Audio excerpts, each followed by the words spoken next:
You're watching Mark Soson's Saltwater Journal.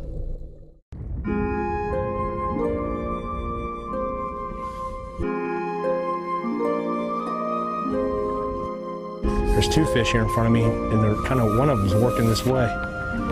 He's not even really tailing, he's kind of just working the water and coming this way. We're in very shallow water. We have unusually calm conditions. There's very little breeze. You can look at that surface, see how flat calm it is. You can see these redfish tailing way across the water. And what they do is they dip down to feed, and the tips of their tail come out of the water. Sometimes it's only that much, sometimes it's the whole tail just waving in the breeze. And we're trying to come up on them very, very quietly so as not to spook them, because they're very skittish in this shallow water and no breeze.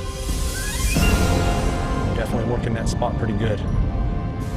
Push me up just a little closer, Tom. You got it, buddy. I think I can reach them. Okay. Good cast. Okay, I'm beyond them. I'm coming up on them right now. Okay, I'm gonna drop it. Come on, fish. Come on. Wind blew me. Wait. I got him. You got him. Mark Soson, Saltwater Journal. Pages from the notebook of America's leading authority on saltwater fishing.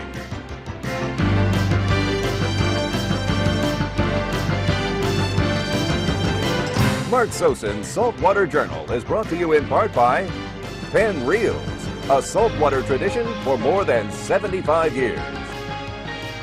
Honda Marine, Honda, proven performance.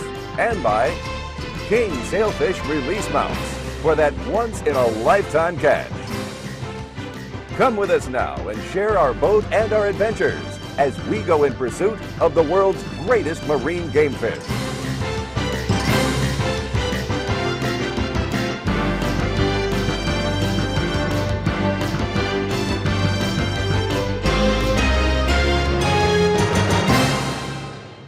You know, they get down in this grass. Redfish is like a bulldog. He just powers a little bit. He'll make a run or two. He's in there. But this is the most exciting kind of fishing. You see these fish tailing. The water is this deep. We're barely floating in it. And he'll come up, he'll dip down to feed. He's got that hard nose, eyes set high, big tail, and he'll come up and he'll go down to feed. And when he does, the tail comes out of the water. You sneak up on him and you try and throw a shrimp or a lure in there and hook him. And it's really a great challenge. To me, it's one of the most fabulous types of fishing there is. That's a beautiful fish right there. Boy, is he done already? I don't know. I'm going to bring him over here. You know, Mark, I think what happens is this grass, like you said, this grass is so thick, I don't think they get a chance. Half the time they come back into the boat green. I think we can turn this guy loose, Captain. Okay, let me come up here and help you out. There's that hook right in the corner of his mouth. Yes, sir. It's always a good sign. Can't boat him before he gets off here. He's pretty spunky. That's a good fish. Yes, it is. Oh boy, look at this one. Definitely keeper. Look at that. Woo, he's beautiful. 3 spots on that side. And then we got just one on this side, Mark. You know, one of the things I talk about, I don't know if I can get that out left-handed or not. I'll help you if you need. Because that's kind of tough. No, oh, there you go. You still got it. If you look at this fish, you know, every fish has its own lifestyle. He's got that broad broom-like tail, which gives him maneuverability in the grass and the weeds and all that. Just set him up a little bit. Yep. Yeah, there you go. He's got a hard nose so he can root in the bottom, ferret stuff out. He's got eyes that are set high in the head and forward so that when he's down, people say they have poor visibility. They don't. They'll see a lure flying in the air towards them. I agree with you. You know, but they're not always looking. They're in the grass. Absolutely. See if we can put him in right there. Want to release him? Yes, sir. Okay. He earned it. That's a beautiful fish. Yes, sir. You always want to hold him for a minute. Make sure fish. there's nothing bad around here that's going to get him, a shark or anything else. You don't have sharks here in any quantity, but in most places they do. And you want to make sure that he's healthy so he can swim off. And that's what Tom is doing right now. Mark, I think he's ready. Can I let him? As soon as you want to, just let him swim. Yep. Right down in the They grass. go right in the grass. It's amazing how they live in that grass. Unbelievable. Never get one strand on them.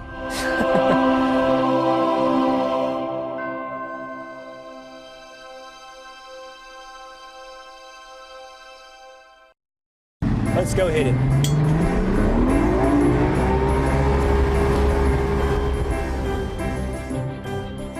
To the visitor on the scene, nothing seems more spectacular than a launch from the John F. Kennedy Space Center in Florida's Brevard County.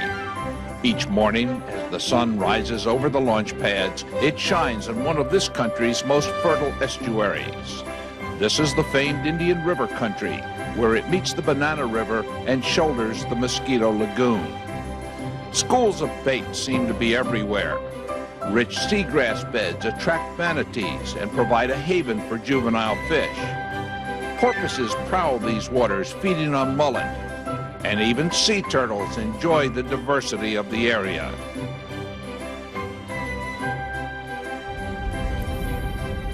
On a narrow strip between the ocean and the river, the Merritt Island National Wildlife Refuge showcases a variety of wildlife species.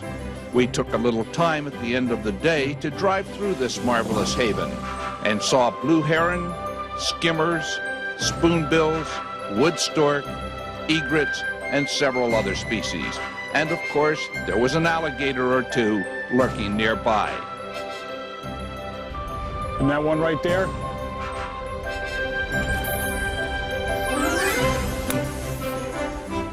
It's in that sand hole, Tom. In the sand hole. In the sand hole. Yes. Got yes. it. Nice. Yes, yes, yes. Still on? Yeah, I think so. He's moving right. Beautiful. Towards us. Love it. Moving to the right. Okay, I'll turn the boat just a little bit here. And just hang here, because there's redfish all around us. Every one of these sand spots has redfish. Loaded. You don't find this every day. Tom, you have a unique way of hooking the shrimp. Most shrimp are either hooked up through the mouth and the head, underneath the horn, or through the tail, just folded on the hook. And you have a very simple and effective measure. Yeah, I think this is more of a Space Coast thing, Mark. We have, on the back part of the shrimp, you have this little meaty section here. There's 3 little stripes there. The center stripe is the one we aim for. We go in through the left side or right side, doesn't matter, and then back out the other side. Now, when we're sight casting a lot, we like to take the tail on the fan and just pinch that off. There's 2 reasons. Number 1 is when we pinch this off, it kind of puts some scent in the water. But the biggest thing is, this is now going to be aerodynamic. Whenever you're casting it out and you're bringing it back, the shrimp's not going to spin and create a lot of line twist. The most important part about this is the fact that once you hook that shrimp, you've now got a bell-shaped weighted at the end, good for sight casting. You can get longer cast, it's more meaty, it won't come off as easy. It's just a fantastic way to sight cast these reds. You describe it as a casting plug. Pretty much. Narrow at the top and tapering down, getting fatter as it goes down. Absolutely. And you can cast this a long distance, especially with 10-pound test line, and it really works. The other thing you need to know is that when a shrimp avoids a predator, he swims backwards. He'll jump backwards. Absolutely. And he's hooked in the tail, and when you retrieve it, like if you lift it on the bottom, when the fish is around to get it out of the grass, he's going backwards because he's hooked in the tail and you're pulling him, and that looks very natural. Very natural. You usually get a strike. Absolutely. Come on, Mr. Redfish. Come back over here. I believe I underrated this fish. He's actually a little bit better than I thought. I don't know, he feels good. You know, you got to enjoy what's on the end of the line. People always want big fish, this fish, that fish. To me, just casting to them, seeing them strike, that's the exciting part. A fish. He's pretty tough out there. Look at him go. You know, for their size, it's amazing how hard they fight. See if I can't lead him back towards us. Look at him. Pretty terrain here. You know, you see him over the grass and the sand. And I completely underestimated him, Mark. he's not a bad fish. No, he's great. That's You're a great making fish. fun of my fish all the time, Tom. I like you to can't come help down it and if I help ya? catch the little ones. Okay, Mark, hold still. I'm coming down, partner. Here he is. What do you say, Captain? You ready? I'm ready. Let's get this guy in. You're pretty good at handling them, so I keep letting you do that. I'm just gonna Drag him over easily. I see that hook in the corner of his mouth. Every time. Doesn't hurt him at all, what we're doing. As I keep saying, nice fish. You got him? Yeah, as I keep saying, that's all cartilage in there. That's why I carry pliers. If I can get the pliers on this bend right there, it'll pop right out. Comes out fairly easy every time. That's a good fish. Absolutely. You know, 10-pound test tackle like this, little Penn 360. Perfect matchup. That's the whole thing. If you balance the tackle to the fish, you're gonna have a ball. Absolutely. Set him back in the water, Cap, and let's see what happens to him. Okay. My guess is he's gonna take off. Just like that. Just like that.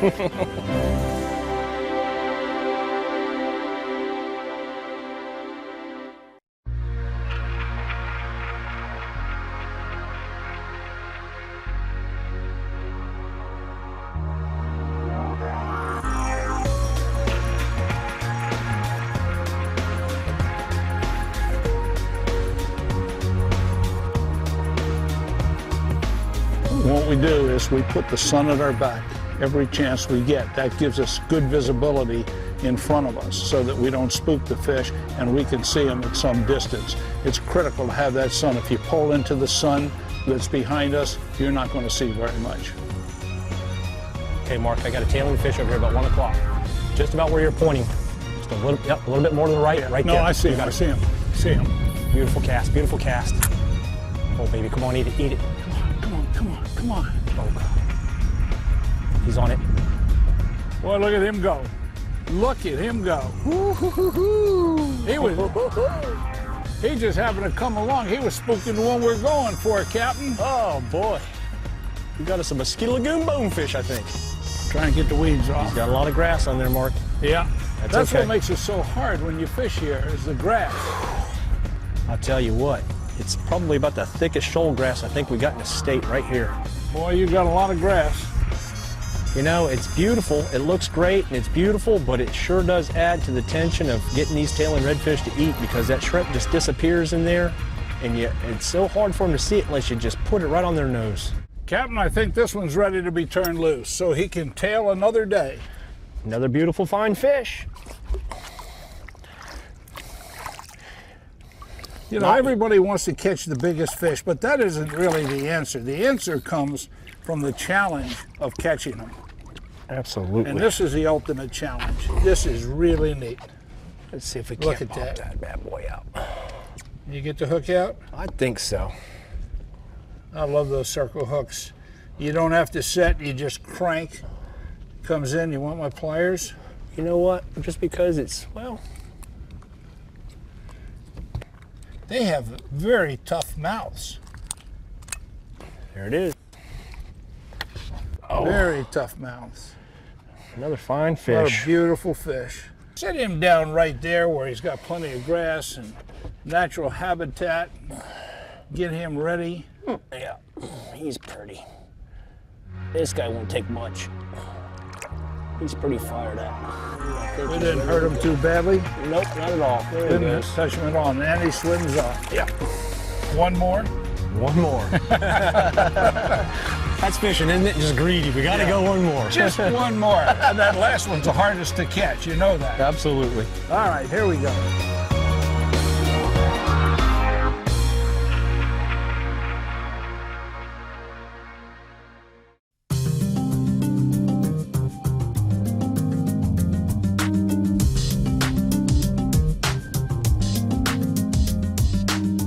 And oh boy, there's a big one coming right at us at 11 o'clock, up close, 10 feet at 11 o'clock, coming right at you. See him roll there? Oh yes, good cast.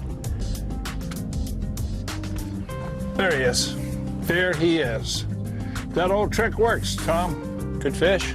Yeah, you just throw a shrimp and let it sit in one of these white sand holes when the fish are around it, and they'll come and pick it up. Every now and again you get lucky. You know, I saw one rise out there and go back in over that white sand, threw it on the white sand, let it lay there for a second, and he picked it up. You know, Mark, it seems like it's a subtle take today. They're not real It is. aggressive. They're not aggressive. I mean, that's why we're fishing shrimp. Yep. We threw spoons at them, we threw plugs at them, we threw all kinds of stuff at them, and they just pass it by. And the only way we've been able to hook them today was with live shrimp, just casting it and letting it sit there. And that's one of the lessons people have to learn, that there is no one single way. There's no secret weapon. When something doesn't work, you try plan B, C, D, and E until you find the combination, and Tom found it today. And it's called live shrimp. And it's all in how you present that shrimp. I tell you, they put up a battle. You get a good size one on 10-pound test. A fairly light drag. Yeah, sometimes I feel like an 8-pound test or a 10-pound test setup on 6-pound fish is just about as good a battle as it gets, really. Tom, I think he's ready. Okay, buddy. Let me come over here I'll and bring help him you right out. into the boat here in a minute. Oh, that's a much better fish, Mark. Yes, indeed. You know what a good cast is? It's one that catches a fish. That was a good cast. Well, there he is. Beautiful. Look at him. Up close and personal. Spots, multiple spots again, Mark. Boy, you got more multiple spot fish than 5. any place I've ever seen. I know, I'm telling you. Ooh, he is That's pretty. a nice He redfish. is beautiful, and in the corner of the mouth every single time. Can you get that out, or you want me to get it? If you can get it, help me, that'd be great. Let me see if I can reach in with a pair of pliers. I don't mind an angler assist every now and again.